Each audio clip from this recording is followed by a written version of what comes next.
नमस्कार दोस्तों, और इस वक्त की सबसे बड़ी खबर आ चुकी है। महंगाई भत्ता को लेकर फाइनल डिसीजन हो चुका है और इसी के साथ ही पेंशन में भी कई बड़े बदलाव किए गए हैं, जो कि हर किसी के लिए जानना बेहद जरूरी है। महंगाई भत्ता और पेंशन को लेकर बहुत ही बड़ी खबर है, जो कि सभी केंद्रीय कर्मचारी, राज्य कर्मचारी और पेंशनरों को जानना बहुत ही जरूरी है। इससे पहले अगर आपने हमारे चैनल को सब्सक्राइब नहीं किया है तो चैनल को सब्सक्राइब कर लें और बेल आइकन को भी प्रेस कर दें, ताकि हमारे हर नए वीडियो की नोटिफिकेशन मिले आपको सबसे पहले। कोरोना वायरस के संक्रमण को रोकने के लिए देश की राजधानी दिल्ली से सटे नोएडा समेत पूरी यूपी में आज रात 10 बजे से लॉकडाउन शुरू हो जाएगा। 55 घंटे का यह लॉकडाउन सोमवार सुबह खत्म होगा। सीएम योगी आदित्यनाथ ने कुछ दिनों पहले ही यूपी में सप्ताह के अंत में लॉकडाउन की घोषणा की थी, जिसके चलते लॉकडाउन के कारण कई तरह के कामकाज और सेवाएं बाधित रहेंगी। लॉकडाउन के दौरान ग्रेटर नोएडा में और पूरी यूपी सहित आवश्यक सेवाओं से जुड़ी सेवाओं और इसमें शामिल लोगों को इससे छूट दी गई है। लॉकडाउन का पालन कराने के लिए पुलिस प्रशासन पूरी तरह से अलर्ट पर रहेगा और वाहनों की चेकिंग की जाएगी। इस दौरान बॉर्डर पूरी तरह से सील रहेंगे। सिर्फ ई पास धारकों को ही आवाजाही की अनुमति होगी। नोएडा से लगे दिल्ली गाजियाबाद बॉर्डर भी पूरी तरह से सील रहेंगे। लॉकडाउन का उल्लंघन करने वालों के खिलाफ जरूरी कार्रवाई का भी प्रावधान रहेगा। लॉकडाउन गाइडलाइन की मुख्य बातें हैं। सार्वजनिक स्थलों पर मास्क लगाना अनिवार्य है। उल्लंघन करने पर 500 रुपये तक का जुर्माना है। बिना वजह घर से निकलना गैरकानूनी पकड़े जाने पर चालान। पुलिस द्वारा मांगे जाने पर जरूरी सेवाओं का पास दिखाना अनिवार्य है। साप्ताहिक बाजार, मिठाई व अन्य चीज़ों की दुकानें खोलने पर प्रतिबंध है। नेशनल और राजमार्गों पर आवागमन पूर्व की तरह रहेगा। सफाई और स्वास्थ्य कर्मी पर कोई प्रतिबंध नहीं है। डोर स्टेप डिलीवरी की छूट है। हाईवे किनारे पेट्रोल पंप खुले रहेंगे। जरूरी सामानों की आपूर्ति को छूट दी गई है। मालवाहक वाहनों के आवागमन पर प्रतिबंध नहीं लगेगा। रेल और हवाई यात्रा पर छूट है। मीडिया कर्मियों को छूट है। धार्मिक स्थलों पर मास्क लगाने और शारीरिक दूरी के नियमों का पालन करना जरूरी है। दूध और मेडिकल की शॉप खुली रहेंगी। कर्मचारियों की सैलरी में होगी बढ़ोतरी, मिलेगा 21% डीए का फायदा। सेट ने बुधवार को बंगाल सरकार के महंगाई भत्ता से जुड़ी समीक्षा याचिका को खारिज कर दिया है। इस याचिका में सेट के उस आदेश पर फिर से विचार करने के लिए कहा गया है, जिसमें कहा गया है कि राज्य के कर्मचारी केंद्रीय कर्मचारियों के बराबर डीए पाने के हकदार हैं। पश्चिम बंगाल सरकार ने इसी आदेश के खिलाफ याचिका दायर करते हुए कहा है कि कोरोना संकट की इस विपरीत परिस्थिति में सरकारी खजाने पर प्रभाव पड़ा है, लिहाजा इस फैसले पर फिर से विचार किया जाए। सेट ने राज्य सरकार के याचिका में दिए इस तर्क और अन्य तर्कों से सहमति जताई है। कहा है कि याचिका का कोई आधार नहीं है, लिहाजा इसे निरस्त किया जाता है। ममता सरकार अब इस मामले पर कलकत्ता हाईकोर्ट या फिर सुप्रीम कोर्ट का भी रुख कर सकती है। हालांकि डीए का बकाया भुगतान राज्य सरकार ने कर्मचारियों की लंबे समय से लंबित मांग को अधूरा कर दिया है। मालूम हो कि पश्चिम बंगाल के सरकारी कर्मचारी और केंद्रीय कर्मचारियों को मिलने वाले डीए में 21% का भारी अंतर है। ट्रिब्यूनल ने स्पष्ट किया है कि हाईकोर्ट ने सरकारी कर्मचारियों का महंगाई भत्ता देने संबंधी जो निर्देश दिया है वह बहाल रहेगा। इससे पहले पिछले साल 26 जुलाई को सेट ने एक आदेश जारी किया था, कि जिसमें कहा गया था कि राज्य सरकार के कर्मचारी केंद्र सरकार के कर्मचारियों के बराबर वेतन पर डीए पाने के हकदार हैं और राज्य सरकार को अपने कर्मचारियों के लिए सभी बकाया राशि देने पर विचार करना चाहिए। ये भी कहा गया था कि केंद्र सरकार की तरह ही राज्य सरकार का डीए उपभोक्ता मूल्य सूचकांक के आधार पर तय किया जाना चाहिए। साथ ही एक और बड़ी खबर है, कर्मचारियों को बड़ी सौगात दी है सरकार ने। बढ़ा है महंगाई भत्ता, 10% बढ़ा है महंगाई भत्ता। पेंशनर्स को भी मिलेगा लाभ। सरकारी कर्मचारियों के लिए खुशखबरी है। राज्य सरकार ने महंगाई भत्ता में 10% का इजाफा किया है। इसके चलते इनके वेतन में जबरदस्त बढ़ोतरी होगी। राजस्थान की अशोक गहलोत सरकार ने राज्य के कर्मचारियों को 7वें वेतनमान का लाभ देते हुए राहत दी है। यह लाभ राजस्थान रोडवेज के सभी कर्मचारियों को दिया जाएगा। इस मंजूरी के बाद राजस्थान रोडवेज प्रबंधन द्वारा सेवानिवृत्त कर्मचारी की पेंशन में 10% महंगाई भत्ते की बढ़ोतरी के आदेश जारी किए जा चुके हैं। राजस्थान राज्य पथ परिवहन निगम के अध्यक्ष एवं प्रबंधन निदेशक नवीन जैन ने ये आदेश जारी किए हैं। उन्होंने बताया है कि अभी तक पेंशन प्राप्त कर रहे सेवानिवृत्त कर्मचारी एवं अधिकारियों के लिए भी राज्य शासन द्वारा 10% महंगाई भत्ते में इजाफे के आदेश किए गए हैं। इसके अनुसार ही राजस्थान रोडवेज के भी पेंशनर्स व अधिकारियों के महंगाई भत्ते में 10% का इजाफा मान्य किया गया है। मुख्यालय से जारी आदेशानुसार गत 1 मार्च 2020 से नकद एवं जुलाई 2019 से फरवरी 2020 तक 8 माह की अवधि के लिए आदेश के बाद में जारी किए जाएंगे। राजस्थान में करीब 7 लाख सरकारी कर्मचारी हैं, वहीं रोडवेज में 16,000 सरकारी कर्मचारी हैं। इन कर्मचारियों को सरकार ने अभी पिछले वर्ष जुलाई में घोषित महंगाई भत्ते की किस्त दी है। जनवरी में घोषित डीए की किस्त अभी बकाया चल रही है। राजस्थान में सरकार का कर्मचारियों से समझौता है कि केंद्र सरकार के समान वेतन दिया जाएगा। यही कारण है कि केंद्र द्वारा महंगाई भत्ते की किस्त घोषित होते ही यहाँ सरकार को इसका नुकसान करना पड़ सकता है।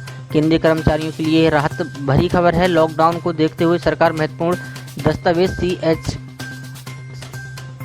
कार्ड की वैधता बढ़ा दी है। इसकी वैधता 31 मार्च थी, जिसे बढ़ाकर 30 अप्रैल कर दिया गया था। इस निर्णय से लाखों केंद्रीय कर्मचारियों को लाभ होगा। लॉकडाउन के कारण कर्मचारी इसे रिन्यू नहीं करा सकते थे, ऐसे में इसकी वैधता बढ़ाने से सबसे राहत मिली है। आज की सबसे बड़ी खबर आ चुकी है। सरकारी कर्मियों को मिलेगी जुलाई माह की पूरी सैलरी। जानें क्या है पूरा अपडेट। कोरोना संकट के बीच बिहार सरकार के कर्मचारियों को जुलाई माह का पूरा वेतन दिया जाएगा। मुख्यमंत्री सुशील मोदी ने इसका ऐलान कर दिया है। डिप्टी सीएम ने कहा है कि 16 जुलाई से 31 जुलाई के बीच लगाए गए लॉकडाउन के बावजूद जुलाई में कर्मचारियों को पूरा वेतन दिया जाएगा। पूरा वेतन रेगुलर और कॉन्ट्रैक्ट कर्मचारियों को दिया जाएगा, यानी कि सरकार के फैसले के बाद सरकारी कर्मचारियों को लॉकडाउन अवधि का भी पूरा पैसा मिलने जा रहा है। सुशील मोदी के मुताबिक आउटसोर्स के तहत काम करने वाले कर्मियों को लॉकडाउन की अवधि का पहले की तय शर्तों के साथ भुगतान किया जाएगा। ये कर्मी जो कि लॉकडाउन के दौरान लोकल ट्रेन से आना जाना करते हैं और ऑफिस आने में असमर्थ रहे हैं, उनके वेतन में कटौती ना करके जुलाई महीने का पूरा वेतन देने की मंजूरी दी गई है। हालांकि सरकार ने तय किया है कि लॉकडाउन के दौरान जो कर्मचारी अनुमति के बिना गैर हाजिर रहे हैं, उन्हें इस लाभ से वंचित रखा गया है। ऐसे कर्मचारी जो कि छुट्टी की मंजूरी लेकर लॉकडाउन से पहले कहीं बाहर गए हैं और लॉकडाउन लागू होने के वजह से ट्रांसपोर्ट व्यवस्था ठप होने के चलते वापस काम पर ना लौट पाए हों, ऐसे कर्मचारियों को उपस्थिति माना जाएगा। साथ ही एक और बड़ी खबर निकल के आ रही है, जो सरकारी कर्मचारियों के लिए बड़ी खुशखबरी लेकर आई है। इसमें सरकारी कर्मचारियों को कोरोना संकट के बीच सभी सरकारी कर्मचारियों की सैलरी में 40% तक की कटौती होगी। कोरोना संकट हर दिन के साथ लगातार बढ़ता जा रहा है। कोरोना संक्रमण के मामले 10 लाख के आंकड़े को पार कर चुके हैं। कोरोना संकट का प्रभाव सरकारी कर्मचारियों के वेतन पर पड़ा है। अब मध्य प्रदेश पर्यटन विकास निगम ने कर्मचारियों की सैलरी में कटौती का फैसला लिया है। वेतन कटौती इस महीने से लागू की जा रही है। कर्मचारियों की सैलरी में 15 से 40% तक कटौती की जाएगी। कटौती की राशि का 2021-22 में भुगतान किया जाएगा। कर्मचारियों को ये पैसा 12 किस्तों में बिना ब्याज के ही दिया जाएगा। पर्यटन निगम के संचालक मंडल की बैठक में ये सुझाव सामने आए, जिसके बाद इस पर मुहर लगा दी गई है। कर्मचारियों की सैलरी में ये कटौती 1 जुलाई से 31 मार्च 2021 तक लागू रहेगी। रेगुलर कर्मचारियों के साथ साथ आउटसोर्स कर्मचारियों पर भी कोरोना संकट का असर पड़ा है। सरकार ने तय किया है कि आउटसोर्स कर्मचारियों को 50% भुगतान ही दिया जाएगा। प्रबंधक संचालक सोनिया मीना ने इसके आदेश जारी कर दिए हैं। आउटसोर्स कर्मचारियों के वेतन में 50% कटौती के साथ ही उन्हें महीने में सिर्फ 15 दिन ही काम करना होगा, जबकि 15 दिन वह छुट्टी पर ही रहेंगे। निगम प्रबंधन ने सैलरी कटौती और काम के दिनों में कटौती को लेकर तर्क भी साझा किया है। प्रबंधन के मुताबिक कोरोना संकट और फिर सोशल डिस्टेंसिंग के चलते होटल, रेस्तरां और बार आदि बंद रहे हैं, जिसकी वजह से कुछ प्रभावित हो रहा है। कई चीज़ों पर अब भी प्रतिबंध है। इस लिहाज से ये फैसला करना समय की जरूरत थी। मालूम हो कि कोरोना संकट के इस दौर में राज्य सरकार के कर्मचारियों की सैलरी और महंगाई भत्ते पर ही नहीं बल्कि केंद्रीय कर्मचारियों की डीए पर भी कैदी चली है। केंद्र सरकार ने कर्मचारियों के लिए अगले 1.5 वर्ष तक पुरानी दरों पर ही रोके रखने का फैसला किया गया है। केंद्र की राह पर चलते हुए राज्य सरकारें भी ये फैसला ले रही हैं। अगर आप अटल पेंशन खाता धारक हैं तो आपके लिए जानना बहुत ही जरूरी है कि 1 अगस्त से सरकार ने अटल पेंशन योजना में क्या बदलाव करने का ऐलान किया है।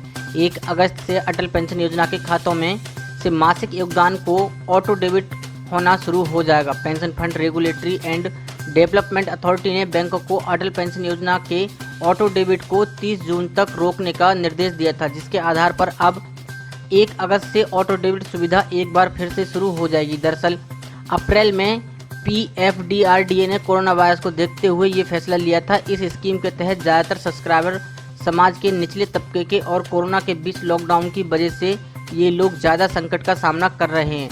PFRDA की हाल ही के नोटिफिकेशन में कहा गया है कि जुर्माने का ब्याज उस स्थिति में नहीं लगेगा जब सब्सक्राइबर की पेंशन स्कीम अकाउंट को 30 सितंबर 2020 से पहले नियमित किया जाता है। सामान्य तौर पर बैंकों की ओर से योगदान में देरी होने पर जुर्माना इकट्ठा किया जाता है। अटल पेंशन स्कीम के आधिकारिक वेबसाइट के अनुसार इसमें 100 रुपये प्रति महीने तक 1 रुपये प्रति महीने का चार्ज है। इसके अलावा 101 रुपये और 500 रुपये के बीच पर 2 रुपये प्रति महीना है। 501 रुपये और 1000 रुपये के बीच योगदान होने पर 5 रुपये प्रति महीने का जुर्माना है। 5 रुपये प्रति महीने का जुर्माना है। 1001 रुपये को पार करने पर 10 रुपये प्रति महीने का जुर्माना लगेगा। क्या है अटल पेंशन योजना? अटल पेंशन योजना की शुरुआत देश के कमजोर वर्ग के लोगों को ध्यान में रखकर हुई थी। इसका मुख्य उद्देश्य ऐसे लोगों को बेहतर भविष्य देना था। इसमें 18 से 40 साल का भारतीय व्यक्ति योगदान कर सकता है। अगर 18 साल में 1000 रुपये से 5000 रुपये मासिक स्कीम के लिए योजना से जुड़ते हैं तो आपका योगदान 42 रुपये प्रति माह से 210 रुपये प्रति माह से शुरू होगा। अगर कोई सब्सक्राइबर 40 साल की उम्र में स्कीम लेता है तो उसे 291 रुपये से लेकर 1454 रुपये प्रति माह तक का मासिक योगदान करना होगा। उम्र बढ़ने के साथ साथ आंशिक योगदान उसी अनुपात में बढ़ता जाएगा। ऐसी बड़ी खबरों को देखने के लिए हमारे चैनल को सब्सक्राइब करें और वीडियो को लाइक शेयर जरूर करें।